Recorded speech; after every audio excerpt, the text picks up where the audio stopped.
Bonjour, je suis Anne Niva sur Ravelry, Instagram et YouTube, et ceci est le nouvel épisode de mon podcast Un fil qui traîne. Ouais, des fois je me fatigue. La semaine dernière j'avais dit oui, je sais pas quand est-ce que je vais tourner, je sais pas comment ça va devenir. Ben voilà, déjà de retour avec que du tricot. Déjà la semaine dernière, je vous avais pas montré de couture puisque j'avais juste fait des housses, ce qui est moyen intéressant à regarder. Et ben là ma machine n'a absolument pas été utilisée, voilà. Et puis alors aucun envie, aucun besoin aussi, soyons clairs, aucun besoin. Donc ce sera un podcast seulement tricot. Je vais vous présenter 2 objets finis, je vais vous présenter mes 2 en cours et un projet. Bref, par rapport à ce que j'ai la semaine dernière. Mais en fait, on va faire comme ça, comme je le sens. Voilà. Ça sera mieux. Premier objet fini. Alors, celui-là était déjà fini la semaine dernière, mais je vous en présentais déjà 2 et puis il n'allait pas avec le thème. La semaine dernière, je vous montrais des petits hauts.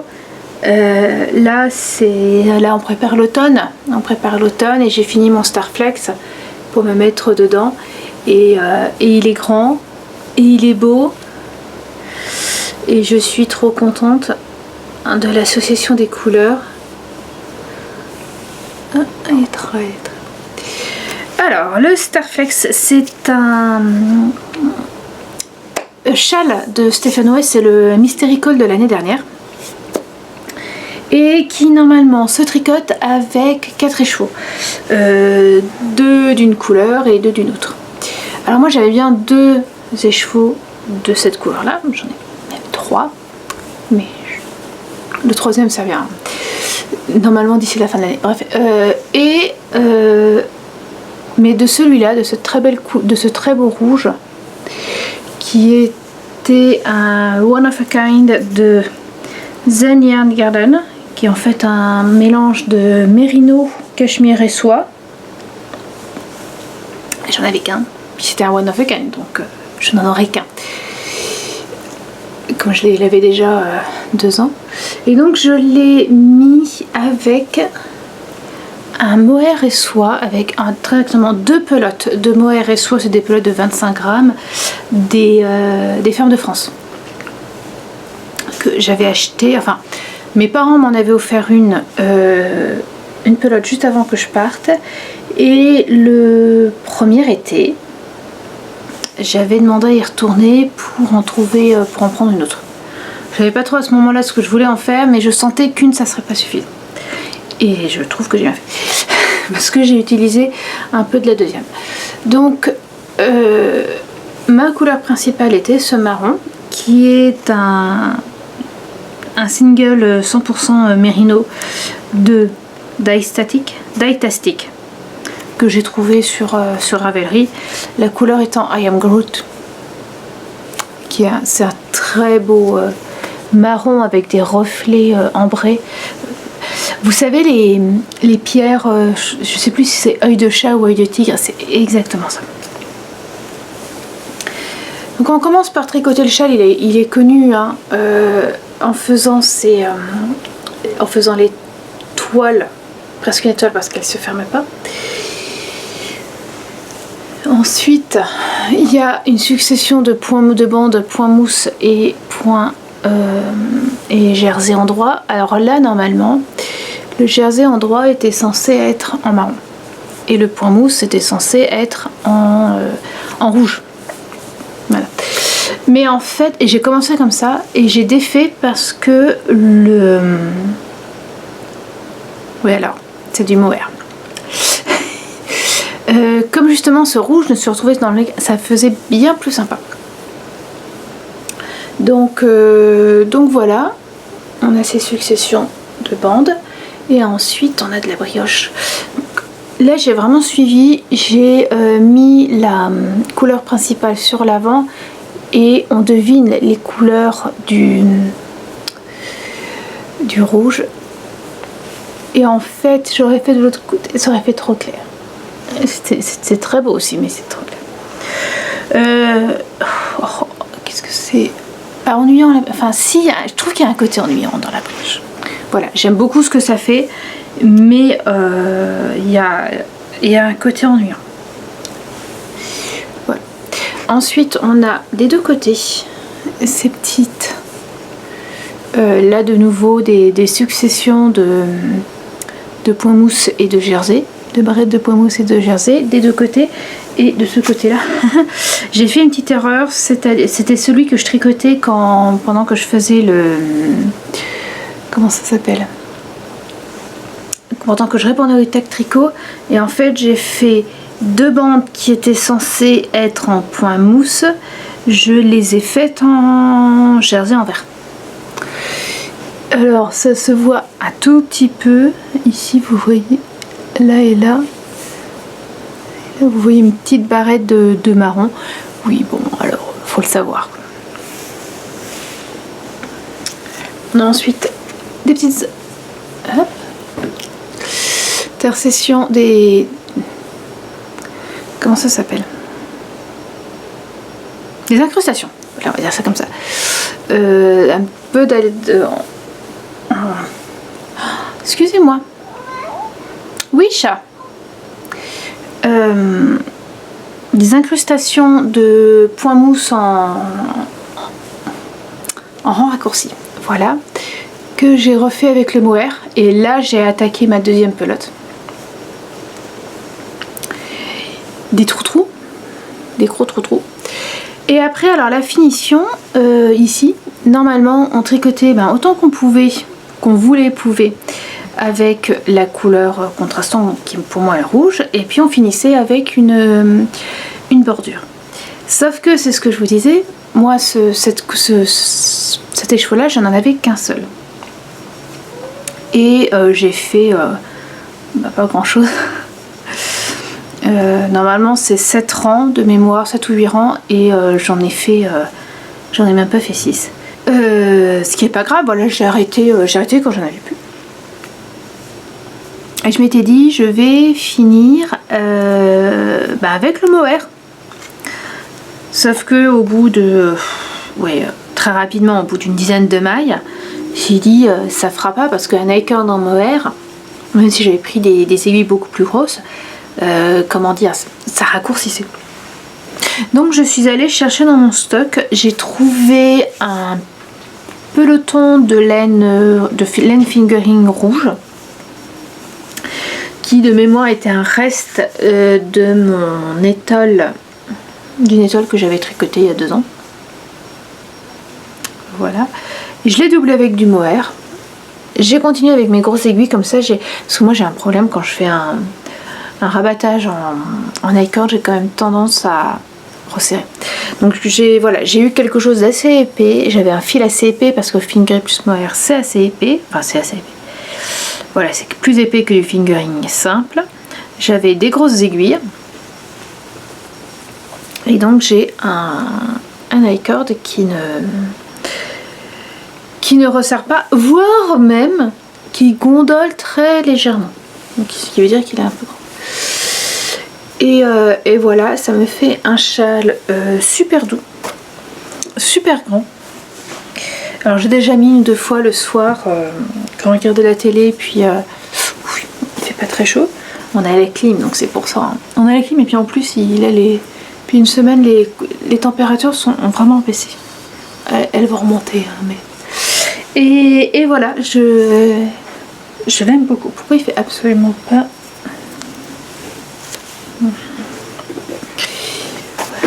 Pour le bloquer, je l'ai vraiment juste posé comme ça. J'ai passé, vous savez, les tiges en fer. J'ai un kit de blocage où on a des tiges en fer. Je les ai juste passées là pour que ça soit à peu près droit, parce que parfois en passant d'une d'une section à une autre, pas très très droit. Et puis voilà. Et j'en suis très contente. C'est un châle, je vais presque dire à l'ancienne, vous savez. Les pans sont tellement grands que je peux les nouer dans le dos pour avoir bien chaud. Et j'adore ça. J'adore ça. Voilà. J'avais prévu de le finir le jour de ma fête, le 26 juillet. Je l'ai en fait fini le 27, mais en fait à cause de l'iCord. Mais le 26 au soir, j'avais fait la moitié de mon iCord. Donc j'étais plutôt contente de moi. Voilà, sachant depuis le temps que je l'avais commencé mi-mai, j'avais les laines depuis un moment. Et donc je suis très contente. Voilà. Autre objet fini. Alors lui c'est je l'ai fini il y a 2-3 jours. C'est le pull Saya. Designé par ma copine Folie Ordinaire. Que j'ai tricoté sur un coup de tête avec de la laine achetée sur un coup de tête. J'avais acheté la laine avant. Donc oui, j'avais acheté la laine sur un coup de tête en février. On était à Péoria, dans les Noix pour la voiture de mon mari. Et j'avais dit, il y a une boutique de laine, on peut y aller. Et donc j'avais trouvé de l'Exquisite Lace, qui est un fil des West Yorkshire Spinners. Et c'est un fil donc lace, mais 80% Falkland et 20% soie.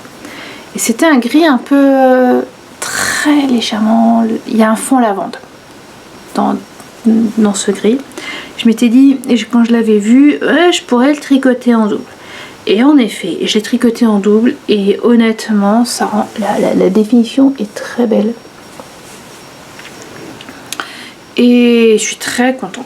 Et donc, quelques jours, semaines après, Mylène a sorti son pull que j'ai trouvé fort sympathique. Et je me suis dit, ben voilà, j'ai lâché la laine. Parce que j'avais pris 3 écheveaux. Donc oui, c'était de la lace, c'était des écheveaux de 800 mètres. Mais en les tricotant double, fingering, 400 mètres, c'était parfait. Donc 3 écheveaux. 3 écheveaux. J'ai pas utilisé le dernier écheveau parce que c'est un pull normalement, alors cropped. Je l'ai rallongé par rapport à ce qu'il était parce que bon, faut pas exagérer quand même. Moi les cropped, c'est pas ce que j'apprécie le plus parce qu'en fait je porte ces pulls fins à même la peau en hiver. Donc si les cropped, voilà, je vais avoir froid au ventre. On risque de voir ma culotte de grand-mère. Ça va beaucoup fait rire apparemment.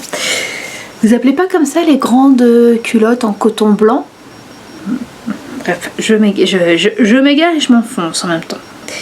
Donc voilà, je trouvais que c'était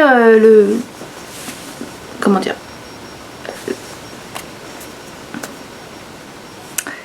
et ben j'ai plus mon mot. Je trouvais que les deux allaient parfaitement ensemble. Le patron, quand vous achetez le patron du pull Saya, en fait vous avez les explications pour le pull et pour le gilet, ce qui est plutôt sympa.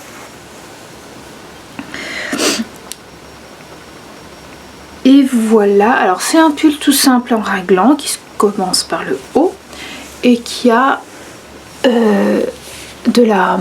des torsades sur les côtés, devant et derrière.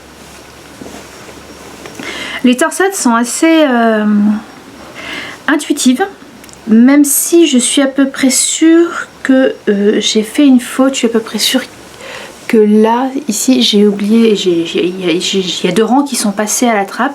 Donc en fait, à partir de ce moment-là, j'avais un compteur de rangs pour m'aider, pour être sûre d'y aller.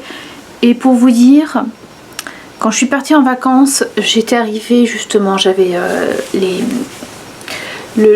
comment dire, le corps était commencé, les manches étaient de côté. J'avais de mémoire, je crois que j'avais même fini une manche. Oui, j'avais fini une manche. Après les vacances, quand je l'ai repris, j'ai fini la 2e manche et je me suis remise au corps. Et honnêtement, j'ai retrouvé assez vite l'enchaînement des torsades et sans avoir besoin des explications vraiment sous le nez. Si la première j'en ai eu besoin, mais après c'était vraiment fini. Donc c'est quand même une grille qu'on retient bien. Alors ce qui est amusant, c'est que je l'avais commencé, je le tricotais à peu près en même temps que le gilet Juni, que quand je testais le gilet Juni pour Yarnflex. Et c'était assez amusant parce que le gilet Juni, quand vous séparez le corps et les manches, vous rajoutez plein de mailles sous les bras. Et sur celui-là, vous rajoutez très très peu de mailles sous les bras. Donc c'était assez amusant. J'ai fait une toute petite... un tout petit truc, c'est que sous les mailles, je crois que j'ai dû rajouter 1 ou 2 mailles de plus que ce qui était préconisé, en fait, pour avoir des côtes à 1 tout du long. C'est des mailles torse, des côtes torse. Je crois que normalement vous avez seulement ouais, c'est ça, vous avez seulement les 2 mailles torse, les 2 côtes de mailles torse qui arrivent des côtés, et puis une partie en maille droite. Et moi j'ai rajouté ce qu'il fallait pour avoir des côtes tout le long. De mémoire c'est comme ça, hein. C'est la même chose là. Donc oui, des mailles torse 1-1 pour les côtes, des côtes torse 1, et puis voilà. Je vous l'enfile et voilà.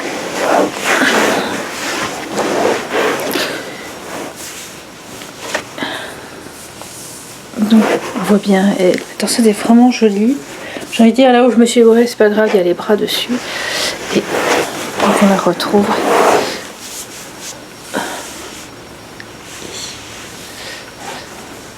Donc oui, il est un peu plus court que ce que j'ai d'habitude, mais il me descend vraiment sous la taille. Je voulais pas qu'il s'arrête à la taille, c'est pas une longueur que j'apprécie moi.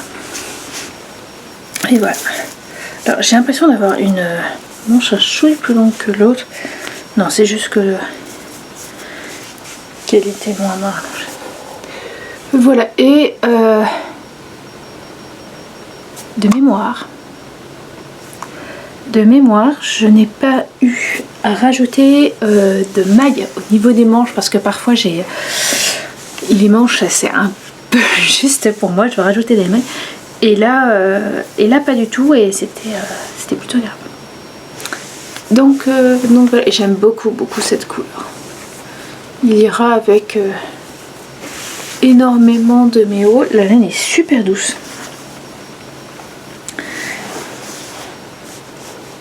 Voilà, que dire de plus, je suis ravie. Je suis ravie du fil, je suis ravie du modèle.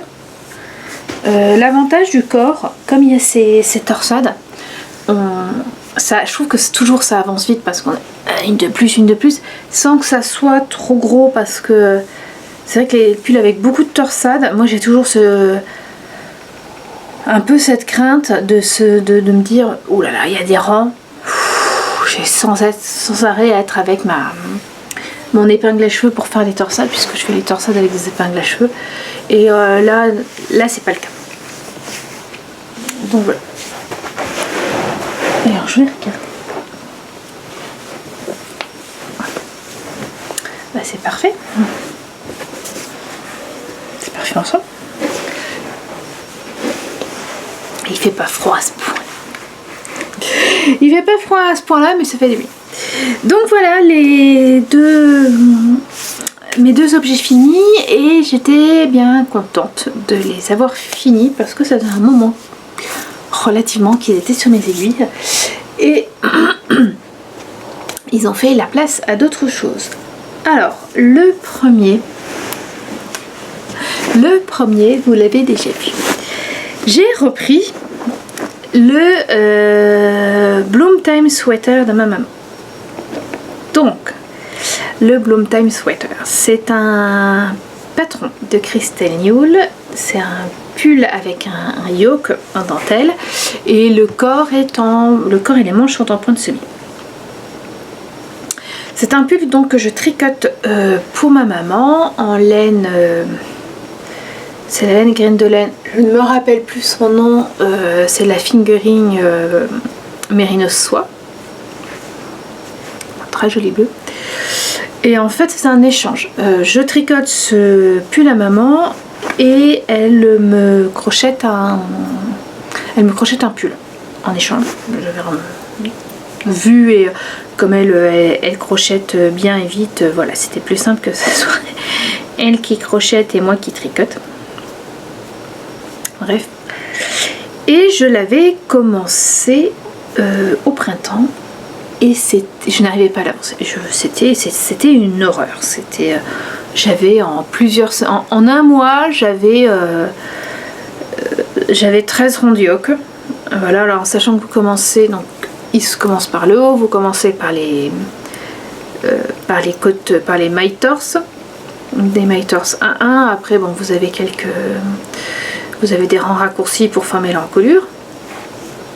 Et donc après vous commencez la dentelle. Et j'avais fait 12 rangs de dentelle et j'arrivais pas à avancer, c'était une horreur. Lui donc je l'ai commencé, je l'ai repris dès que j'ai fini celui-là ou quasiment. Je l'ai repris donc mercredi dans la matinée.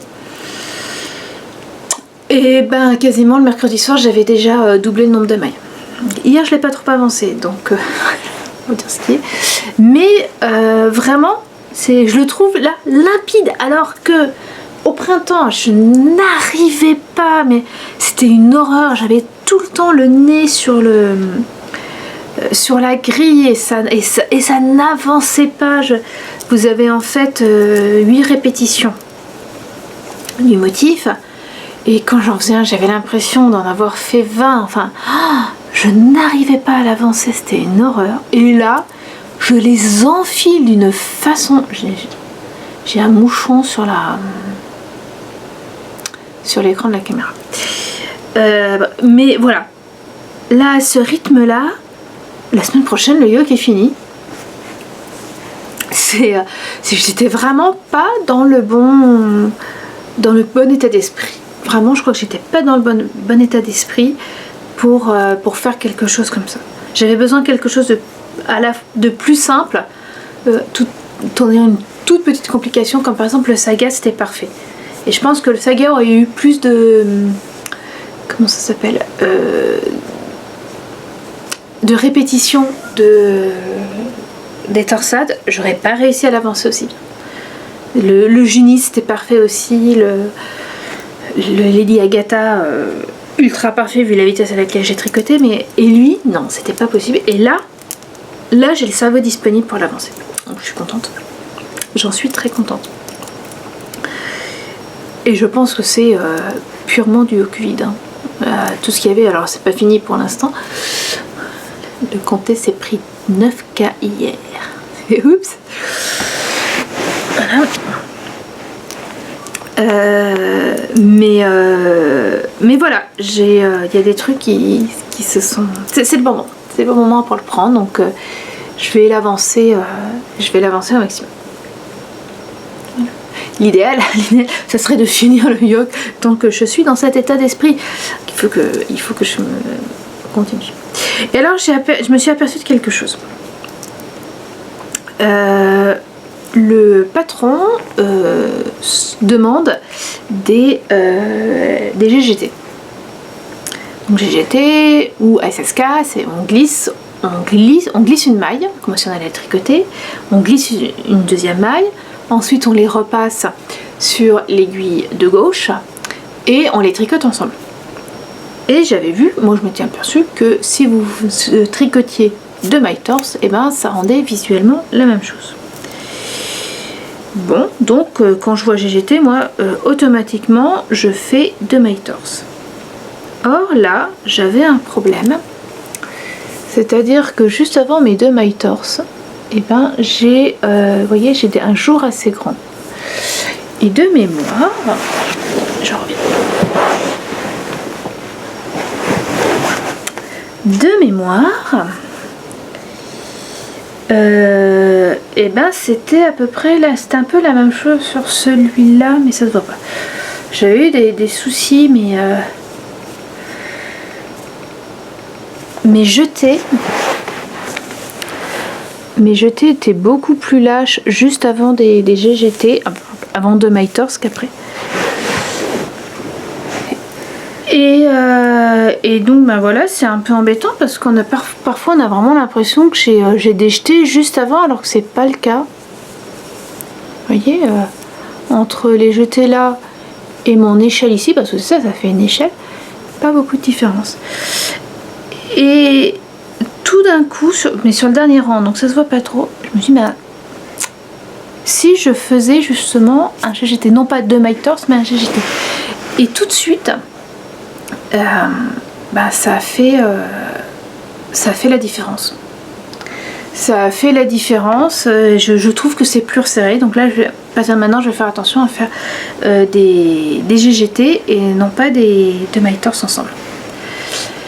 Alors, le chat est à côté de moi, dans une position totalement ridicule qu'elle affectionne particulièrement. Je la prends en photo et je vous mettrai la photo, voilà, pour que vous voyez ce que j'ai parfois en face de moi. Oui, t'es très gentille, mais t'es ridicule. Elle est en train de s'endormir dans cette position. Vous voyez les chiens qui dorment sur le dos, les pattes à l'air et les... Et ben mon chat fait la même chose. Donc voilà, le Bloomtime Sweater avance enfin. Alors je me suis aperçue hier en regardant que c'était pas un pull qui avait beaucoup de projets. Je trouve ça dommage parce que je le trouve très joli. J'ai fait une modification. Et ça, ça en était une, je m'étais déjà mise d'accord avec maman pour quand on le faisait. Normalement, il y a des naupes. Et je lui dis non, je fais pas les naupes. Ce n'est pas quelque chose que visuellement j'aime. J'avoue, je ne sais pas les faire et je n'ai pas envie de l'apprendre à les faire puisque j'aime pas ça. Donc j'avais prévenu, il n'y aura pas de naupes. Elle m'a dit ok. Voilà. À voir la prochaine fois comment il aura à penser. Puis on va bien se dire, le Bloomtime Sweater est très joli, mais il demande quand même si ça va mieux, un peu de concentration. Et donc j'ai eu envie de me lancer dans un nouveau châle. Et là je blâme totalement Bobine et Pelote. Bon, la F de Bobine et Pelote qui m'a pas forcé, hein, mais... elle avait fait, elle a lancé au printemps, pendant le confinement, ou peut-être juste avant, un cal jamais sans mon Steven, pour tricoter les designs de Stephen West. Donc comme j'avais prévu déjà de tricoter avec Starflex, je suis partie dedans, et j'en ai vu plein. Et surtout le Vertice Unites, je sais pas pourquoi je veux United, non, le Vertice Unites, qui me faisait déjà de l'œil, c'était Enabis, Anna du compte Enabis, qui est derrière aussi le bruit des aiguilles, qui l'avait fait sympa pour utiliser des gros restes de laine. Et donc je me suis lancée, alors là je suis juste à la section 1. Oh, j'adore ces laines ensemble. Donc là, j'utilise deux laines que j'ai depuis longtemps. J'avais essayé de faire des mitaines avec. Des mitaines en jacquard. Et en fait, elles rentrent très bien côte à côte. Mais le jacquard, ça ne va pas ensemble parce que il y a parfois, les couleurs sont quasiment les mêmes. Et donc sur certains points, on ne voyait pas du tout. Donc celle-là, alors c'est des laines à chaussettes. Celle-là c'est la bien-aimée, le coloris Peanut Butter and Jelly. Et celui-là, je ne me rappelle plus du tout du nom du coloris. J'ai plus l'étiquette, mais c'est de la Hedgehog. Voilà. Donc le gris foncé avec plein de speckles. Donc ça c'est mes deux premières laines, et après je vais utiliser alors cette laine là qui est donc un mélange mérinos cachemire et nylon que j'ai utilisé pour le petit haut que je vous ai présenté la semaine dernière. Je vais utiliser le reste de mon moucheron, de mon, vous avez compris, de mon Starflex. Voilà. Et enfin j'ai celui-là. Je me rappelle plus du nom. Je me rappelle plus du tout du nom de la...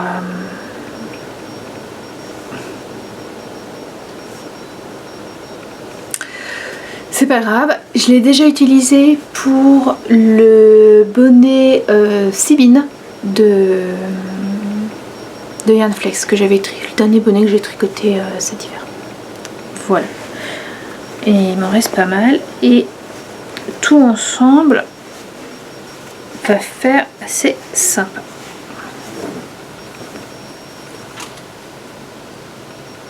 Pourquoi j'ai l'impression d'être flou? Voilà. Coloreille. Hein. Coloreille va pas passer inaperçu.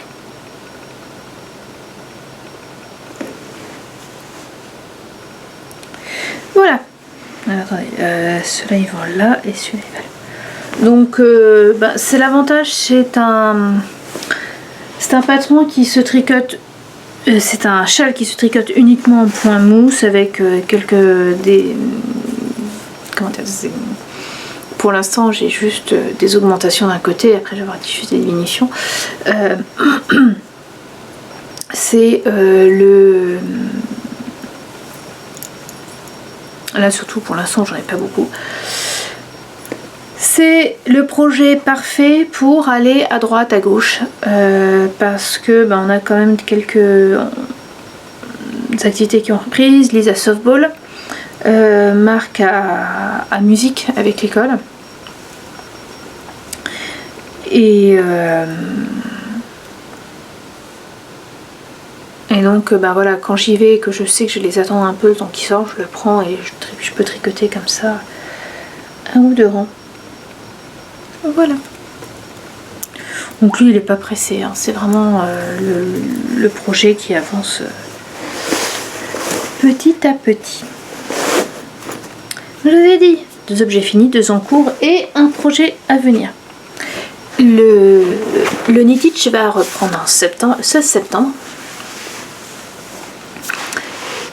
Et donc je me prépare pour le Knitich avec des projets qui se tricotent en laine un peu grosse, ou alors si c'est en fingering, l'idée c'est de faire du mousse ou du jersey quoi. Il faut absolument que je veux absolument avoir fini le haut du Bloom Time Sweater, parce que c'est absolument pas ça qu'il faut tricoter pendant un Knitich. Même si voilà, le Knitich c'est surtout pour soi, je vais pas être trop dans il faut absolument qu'on gagne contre les autres maisons, ça fait toujours plaisir, mais je le vois plus comme une compétition contre moi-même. Voilà.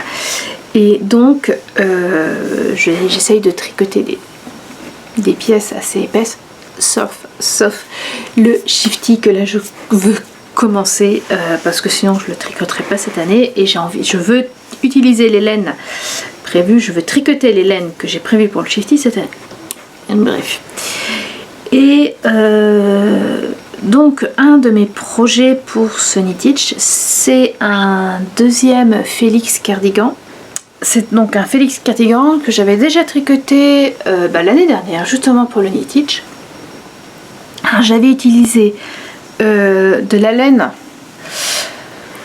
que j'avais récupérée d'un ancien pull. C'était de la Eco Plus de Cascade Yarn, et que j'avais doublé avec un mohair en faisant des rayures. Voilà. Et j'étais ravie de ce que j'avais fait. Alors j'avais manqué un peu de laine, donc c'est pour ça que les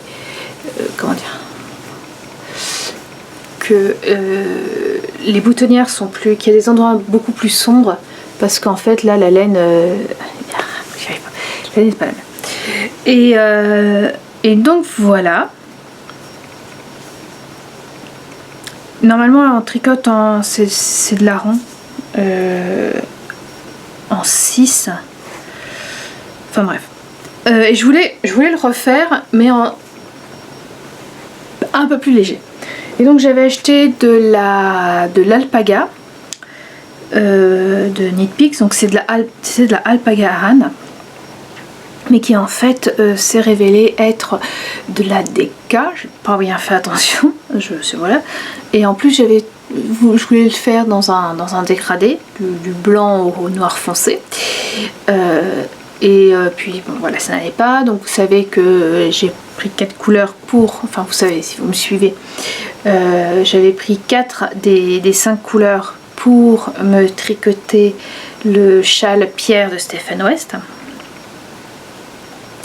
Et j'ai donc commandé d'autres écheveaux du blanc qui me restait. L'idée était de le doubler avec du mohair HPK. Et pour ça, c'était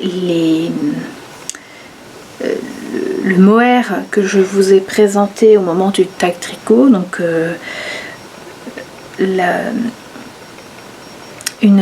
un mohair de Lullaby Yarn Co. Et donc cette semaine j'ai fait l'échantillon et alors ça rend exactement ce que j'espérais. Normalement il est blanc hein, vraiment c'est enfin blanc, oui non blanc. Et je trouve qu'avec le mohair ça donne ça rend super bien. Et j'ai le parfait échantillon. Alors c'est beaucoup plus léger que ça, voilà clairement. Mais ça va rendre superbe. Et en fait quand je le tricotais, j'avais que je le remette à l'endroit.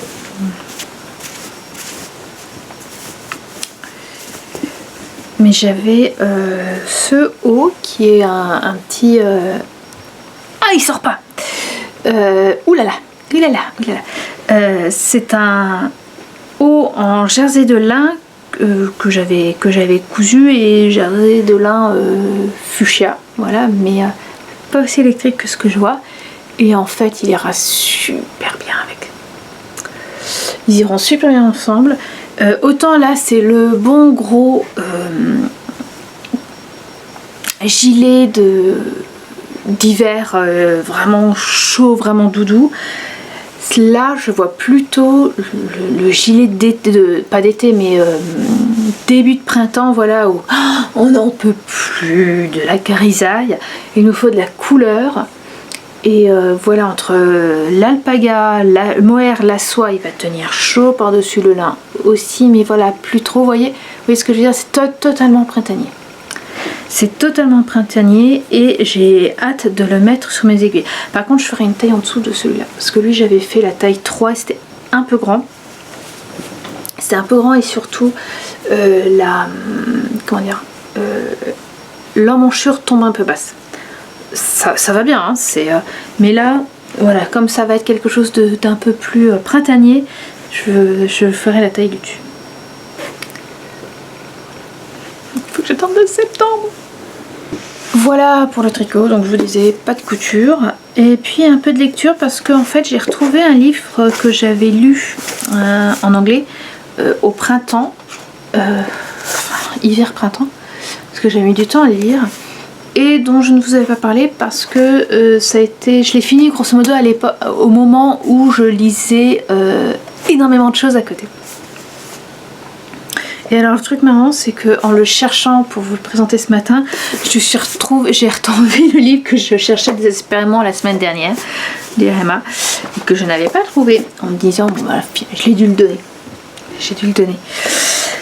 Donc je voulais vous parler aujourd'hui de The Bookshop de Penelope Fitzgerald. C'est un Fitzgerald, je ne sais pas comment ça se prononce. C'est une auteure britannique. Alors on va être clair, je ne l'ai acheté à cause du titre, mais voilà, la librairie, je trouve ça bien. Ça se passe fin des années 50 dans une petite ville anglaise, mais vraiment petite ville, une ville côtière, donc avec un peu de tourisme. Et on suit notre héroïne, Florence, qui est pour moi une veuve de guerre, avec un petit héritage de son mari, et qui décide d'ouvrir une librairie dans sa petite ville. Ça sera la seule librairie. Et ça n'a pas vraiment... ça a le succès escompté sans avoir le succès. Et alors dans ce livre qui a été écrit à peu près, je pense, au moment où c'est censé se passer. Attendez, je vais regarder, c'est... excusez-moi... Non, un peu plus tard. Il a été écrit en 78 apparemment. Bon, voilà, donc il a été écrit fin des années 80 apparemment, fin des années 70. Et comment dire, il n'y a pas de romance dedans. Vous prenez les mêmes personnages dans un livre aujourd'hui et ça vous donne en général un livre de Jenny Colgan. Voilà. The Little Bookshop in the Corner, c'est quasiment ça. C'est ouvrir une librairie là où il n'y en a pas. Là, c'est absolument pas ça. Il n'y a pas de romance, il n'y a pas de... Elle y arrive, hein, sa librairie rencontre le succès, elle s'en sort bien, mais c'est ça ce que j'aime bien à l'arrière, c'est il y a juste une petite phrase, une ville qui n'a pas de librairie n'est pas toujours une ville qui en veut une. Et en fait on voit les événements qui s'enchaînent et elle qui ne voit pas ce qui se passe derrière elle, qui ne voit pas et qui ne veut pas parfois le voir, l'animosité de certains et le double jeu d'autres. Et voilà. Et en fait, je pense qu'on n'est plus habitué à ces livres où il se passe pas grand chose. Très bonne description, ceci dit, de ce que devait être la vie en effet dans une petite ville anglaise à l'époque. Enfin voilà, j'arrive pas trop à savoir si j'ai aimé ou pas ce livre en fait.